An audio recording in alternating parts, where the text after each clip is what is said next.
ओम शांति।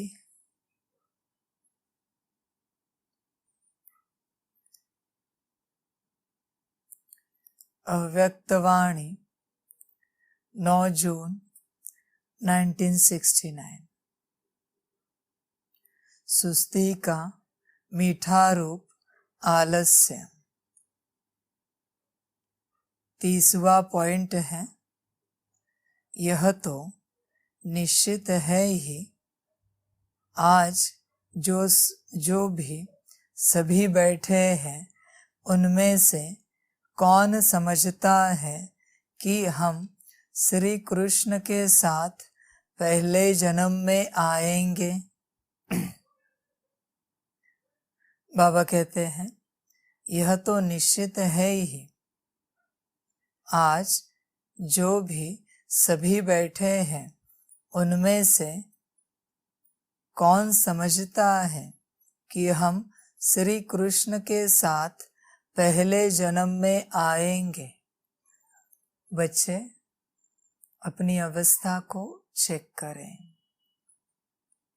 श्री कृष्ण के राज्य में आने के लिए क्या हम उसके समान बने हैं?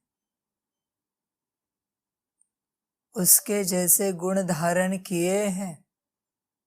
अपने को चेक करें।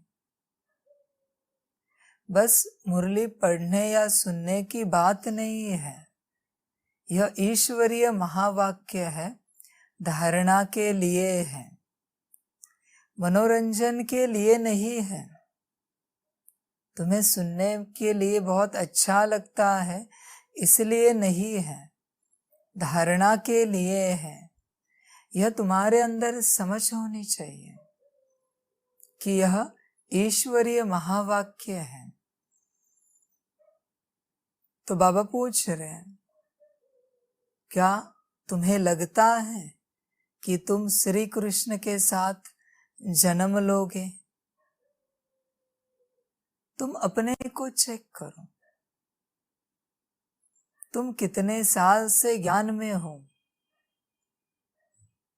इससे कोई मतलब नहीं है।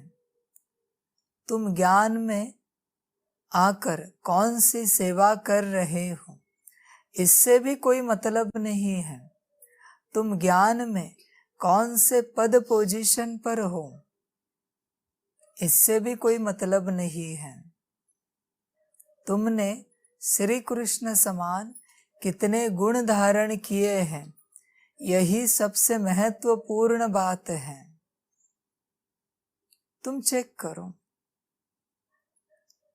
जिस देश में जाना होता है वहां के अपने कायदे कानून होते हैं।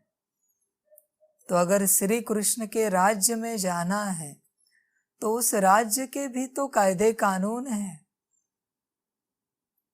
जो अगर तुम्हारे अंदर हैं धारणा में, तो तुम जा सकते हो उस राज्य में, वरना नहीं जा सकते हैं। चेक करो अपने को। बाप समान कितने बने हो? जाना तो सभी चाहते हैं बाप के साथ, बाप के राज्य में, पर बाबा कहते ऐसे ही तो नहीं चल सकते। गुण धारण करने चाहिए। कितने किए हैं यह भी चेक करना चाहिए। समझ है सभी बच्चों के लिए। तुम्हारी उम्र क्या है, तुम कितने साल से ज्ञान में हो, इससे कोई लेना देना नहीं है।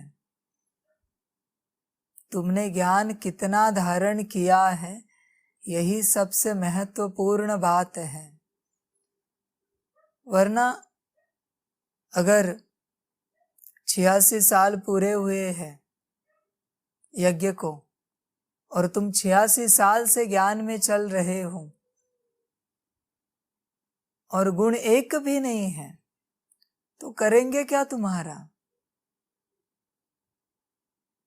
तुम्हें सतयुग में एंट्री नहीं मिल सकती। यह प्रैक्टिकल ज्ञान है। भावनाओं में आकर मेरा बाबा मीठा बाबा कहना सही नहीं है। प्यार के लिए कहना अलग बात है, पर भावनाओं में आकर कहना और पढ़ाई ना करना सही बात नहीं है। बच्चे तो कहते हैं कि मेरा बाबा, पर श्रीमत पर नहीं चलते, उसी बाबा के श्रीमत नहीं फॉलो करते, बस कहते हैं मेरा बाबा। पता नहीं कौन से एंगल से है आपका बाबा, और आपको भी किस एंगल से लगता है पता नहीं। इसलिए गुण धारण करो, गुणों की चेकिंग करते रहो। तुम रोज एक मुरली पढ़ते हो या सुनते हो, कम से कम एक तो महावाक्य धारण करो। इतनी बड़ी मुरली से एक तो धारण करो। चलो सभी नहीं करो, एक तो करो। ज्ञान की तो वर्षा हो रही है, तो उसमें से कुछ तो अपने पास रखो जमा करके, या बस ऐसे ही चलते रहना है। बहुत बच्चे हैं, बहुत से बच्चे हैं जिनका अभी तक आत्मिक स्थिति का ही पता नहीं है। इतने वर्षों के बावजूद ज्ञान तो बड़ा बड़ा देते हैं, ज्ञान तो बड़ा बड़ा देते हैं बाबा कहते हैं, पर स्थिति का पता नहीं है। पूछिए उन्हें, आत्मिक स्थिति कितनी है तुम्हारी, पता चलेगा। समझ है, इसलिए गुणों को धारण करो। क्या तुम्हारे अंदर सहन शक्ति है, सहयोग शक्ति है? समझ है, अष्ट शक्तियों में से कौन सी शक्तियां तुम्हारे अंदर है, तुम चेक करो। तुम चेक नहीं करते, बस ज्ञान में चल रहे हो।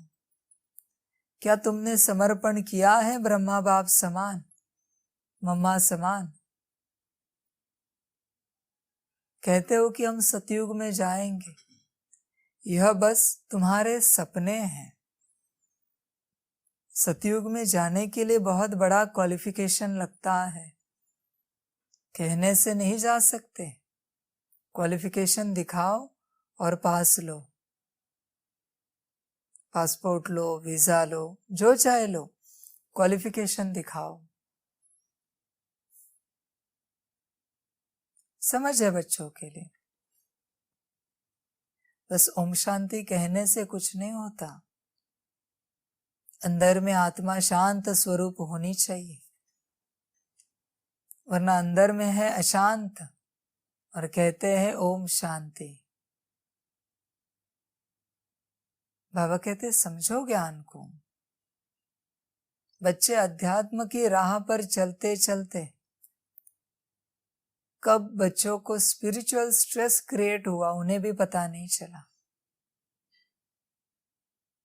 दूसरों का स्ट्रेस मैनेज करते करते, उनके स्ट्रेस मैनेजमेंट के कोर्स कराते कराते खुद कब स्ट्रेस में चले गए उन्हें भी पता नहीं है। समझ की बात है। तुम चेक करो अपने को, तुम कितना अध्यात्म की राह पर चल रहे हो, या बस कहने के लिए चल रहे हो? चेक करो। बाप समान कितने गुण हैं तुम्हारे अंदर, कितने गुण भरे हैं। तुम कहते हो कि हम योगी हैं, थप्पड़ मारे तो स्थिति हिल जाती है तुम्हारी, तुम्हारा कोई अपमान करे तो स्थिति हिल जाती है, तुम्हें कोई गाली दे तो तुम्हारी स्थिति हिल जाती है, तुम्हें कोई स्ट्रेस की बात बता दे तो तुम्हारी स्थिति हिल जाती है। यह योगी के लक्षण है, यह तो भोगी के लक्षण है। इसलिए भोग में तुम हिल जाते हो, यह तुम्हारी अवस्था है। तुम कहते हो ना तुम योगी हो, तुम्हारे साथ अगर कोई मजाक करे कि तुम्हारा फलाना मर गया, शरीर छोड़ दिया, तुरंत हिल जाओगे तुम। कहते हो कि तुम योगी हो। तुम्हारी कोई बिजनेस है या कंपनी है, कहा कि कंपनी को, बिजनेस को आग लग गई, हिल जाओगे। तुम्हारी कंपनी बंद हो गई, हिल जाओगे। बस मजाक भी किया ना तुम्हारे साथ, फिर भी तुम हिल जाओगे। ये तुम्हारी अवस्था है। तो क्या किया तुमने इतने वर्षों में? चेक करो, इतने वर्षों में तुमने किया क्या? कौन सा अभ्यास किया तुमने? कौन सी मुरलियां पढ़ी, सुनी? कौन सा योग लगाया? बस बाबा बाबा करते इधर इधर उधर घूमते नहीं रहना, धारणा करना। समझ है? बाबा कहते बहुत से बच्चे हैं, तुम बड़े बड़े सेंटर संभालते हो, इंचार्ज हो। बाबा कहते हैं मैं तुम्हें कल सेंटर इंचार्ज के पद से निकालू ना तो तुम्हारी स्थिति हिल जाएगी। कहते हो कि तुम बड़े जोनल इंचार्ज हो, देश के इंचार्ज हो, विदेश के इंचार्ज हो। कल मैं तुम्हें निकाल दूं ना इस पद से तो तुम्हारी स्थिति हिल जाएगी। मैं गारंटी देता हूं तुम्हें। समझ है बच्चों के लिए?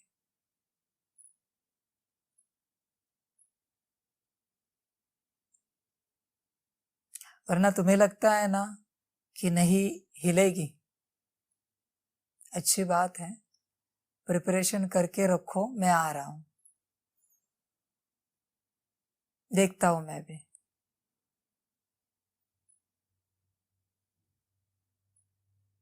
समझ की बात है बच्चों के लिए। तुम कर क्या रहे हो इतने वर्षों से? चेक करो, तुम अध्यात्म की राह पर चल रहे हो ना।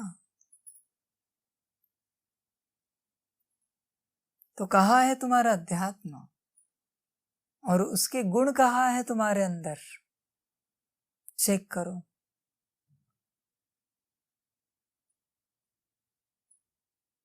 तुम्हारी छोटी सी चीज कोई यहां से वहां कर दे, तुम हिल जाते हो। यह तुम्हारी स्थिरता है। कहाँ है तुम्हारे अंदर स्थिरता?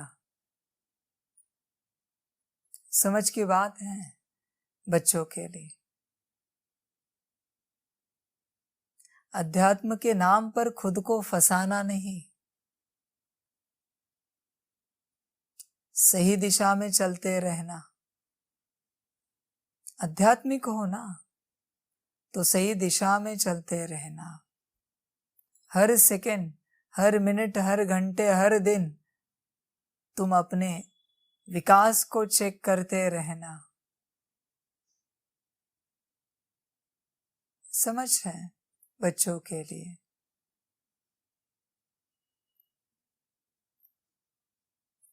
समझे? और स्थिति को चेक करते रहे, खुद को फंसाओ नहीं।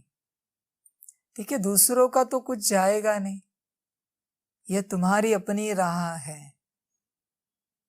फायदा होगा तो तुम्हारा, नुकसान होगा तो तुम्हारा। जो कुछ मिलेगा वो तुम्हें ही मिलेगा। न बाप का बच्चे को मिल सकता है, न बच्चे का बाप को मिल सकता है। किसी का किसी को नहीं मिल सकता। तुम्हारी तपस्या कोई कर नहीं सकता, तुम्हें ही तुम्हारी तपस्या करनी है। ज्यादा से ज्यादा तुम्हें कोई योग बल दे सकता है, थोड़ा बहुत सकाश देके, पर तुम्हारे हिस्से की तपस्या कोई कर नहीं सकता, तुम्हें ही करनी पड़ेगी। तो चेक करो, पहले जन्म में आने के लिए, 9 लाख में आने के लिए तुम कहाँ तक लायक बने हो, कहाँ तक पात्र बने हो, चेक करो। तुम सतयुग में आना चाहते हो ना, तो कितने गुण धारण किए हैं चेक करो। चलो सतयुग छोड़ो, क्या त्रेता के अंत तक आने जितने गुण तुम्हारे अंदर है वहां भी आत्मिक स्थिति है। त्रेता के अंत में भी वहां भी नम्रता है, अंतर्मुखता है, दृढ़ता है, प्रेम स्वरूप अवस्था है, शांत स्वरूप अवस्था है, परम पवित्र अवस्था है। क्या तुम्हारे अंदर गुण है? यह चेक करो। नहीं है तो तुम कहाँ पहुंचे हो? तुम कर क्या रहे हो इतने वर्षों से? समझ की बात है बच्चों के लिए। तुम बस स्थूलता में फंसो नहीं, तुम अंदरूनी विकास करो अपना। स्थूलता में नहीं फंसना, बाहरी रूप से। तुम बच्चे सेवाओं में बहुत फंसे हो। सेवा करते करते तुम भूल गए हो तुम बाप के पास किस लिए आए हो। जिस बात के लिए तुम आए हो वो तुमने छोड़ दिया और तुम वो कर रहे हो जो नहीं करना है। वो तो मैं किसी के द्वारा भी करवा सकता हूं, पर तुम्हें छोड़ना नहीं है।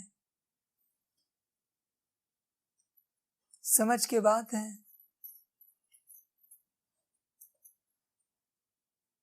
समझ है सभी के लिए। समझ कर चलो। तुम इस राह पर चल रहे हो खुद को पाने के लिए, खुद की स्थिति में आकर बाप को याद करने के लिए, ताकि तुम्हारे पिछले जन्मों के विकर्म विनाश हो जाए, वो बोझा उतर जाए और तुम बोझ मुक्त हो जाओ, निर्बंधन हो जाओ, बंधन मुक्त अवस्था में पहुंच जाओ। इसलिए तुम यहां आए हो। पर तुमने यह सब छोड़ के दूसरा ही शुरू कर दिया, जो मैंने कभी कहा नहीं है तुम्हें करने के लिए। कितनी श्रीमत बाबा कहते तुमने मुझसे ली है, चेक करो।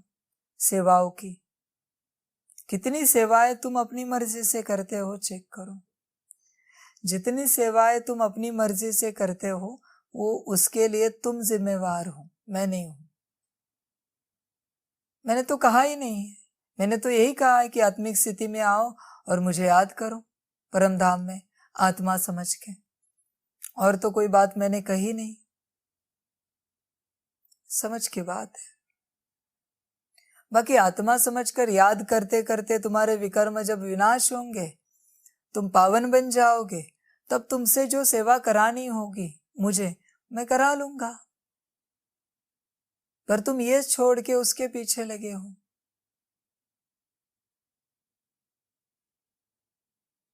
आत्मिक स्थिति में रहकर बाप को याद करने वाले राजा बनेंगे, और ये छोड़कर सेवा करने वाले प्रजा बनेंगे, सेवा करने वाले बनेंगे सतयुग त्रेता में। तुम क्या चाहते हो वो तुम करो। सीधी बात है। तुम्हें आत्मिक स्थिति नहीं करनी है ना, और आत्मिक स्थिति में आके बाप को याद नहीं करना है ना, सेवा से बड़ा लगाव है ना, कोई बात नहीं। वहां बहुत चाहिए सेवा के लिए, मुझे दास दासियां चाहिए, सफाई के लिए लोग चाहिए, विश्व महाराजन के लिए मुझे बहुत सेवादारी चाहिए। आ जाओ, तुम्हारा नंबर भी लगा देते उसमें। अच्छी बात है, मुझे बिना मांगे मिल जाएंगे सेवाधारी बच्चे के लिए, नारायण के लिए। समझ की बात है बच्चों के लिए। सबसे पहले गुण धारण करो, आत्मिक स्थिति में आओ, पहले बाप समान बनो। बाप समान बनेंगे तो ही बाप के साथ राज्य में आएंगे, वरना मुश्किल है। बड़ी ख्वाहिश है सभी की कि श्री कृष्ण को देखे, उसको छुए, हाथ लगाए। तुम्हारे अंदर पात्रता होनी चाहिए। इस बात को ऐसे ही तुम सोच रहे हो कि उसको देखे। तुम्हारी दृष्टि अगर पतित है तो तुम उसे देख सकते हो क्या? क्या तुम्हारी दृष्टि बाप समान बनी है उसे देखने के लिए? तुम सभी को एक समान अवस्था से देखते हो? चेक करो। नहीं देखते ना, तो तुम उसे कैसे देख सकते हो, श्री कृष्ण को? किसने कहा तुम देखोगे? बाबा कहते इम्पॉसिबल बात है। तो बाबा क्या कह रहे हैं? यह तो निश्चित है ही, आज जो भी सभी बैठे उनमें से कौन समझता है कि हम श्री कृष्ण के साथ पहले जन्म में आएंगे? चेक करो अपने को। क्या तुम्हें लगता है कि तुम श्री कृष्ण के साथ पहले जन्म में आओगे? अपने को चेक करना। अगर नहीं लगता तो तुम कहां से आओगे? समझ की बात है। गुण होने तो चाहिए। क्या तुम्हारी वृत्ति श्री कृष्ण समान बनी है? क्या तुम्हारे विचार श्री कृष्ण समान है? बाप समान। क्या तुम्हारी दृष्टि बाप समान है? वाणी कर्म बाप समान है? चेक करो अपने को। इसमें से एक की भी कमी है तो भी तुम उसके साथ नहीं आ सकते। समझ की बात है। पहले जन्म में तुम नहीं आ सकते, उनके जैसा बनना पड़ेगा। तुम प्रयास कर रहे हो, इस राह पर चल रहे हो, इसलिए बाबा बता रहा है। वरना बाबा कहते मुझे कोई आवश्यकता नहीं है, जरूरत नहीं है तुम्हें बताने की। समझ की बात है बच्चों के लिए। बच्चे समझते नहीं। समझ कर चलिए, गुण धारण करते चलिए। सतयुग का सबसे बड़ा गुण है प्रेम स्वरूप। क्या तुम बने हो? चेक करो। संपूर्ण प्रेम स्वरूप। दुनिया के हर कण के लिए मन में स्नेह प्रेम हो, प्यार हो, वृत्ति शुद्ध हो, संस्कार शुद्ध हो, हर कण के लिए। ऐसे नहीं कि किसी के लिए है किसी के लिए नहीं है। अच्छे के लिए भी वृत्ति शुद्ध हो और बुरे के लिए भी वृत्ति शुद्ध हो। तुम्हें परे जाना है सबसे, सबसे परे जाना है। समझ की बात है। तुम अपने को चेक करना। सिंपल भाषा में, तुम्हारा अघोर से भी प्यार हो और घोर से भी प्यार हो, है तुम्हारा? चेक करो। तब तुम बनोगे प्रेम स्वरूप। आज भी अगर तुम्हारे जीवन में ये सब्जी मुझे अच्छी नहीं लगती, ना उससे नफरत है, अच्छी नहीं लगती ना, समझ की बात है बच्चों के लिए। इस सब्जी से मुझे एलर्जी है, एलर्जी नहीं है, नफरत है अंदर।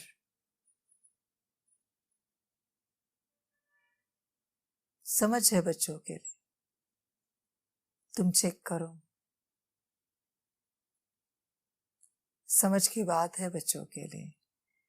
तुम्हें एक समान अवस्था में आना है, संपूर्ण रीति, संपूर्ण रूप से प्रेम स्वरूप बनना है।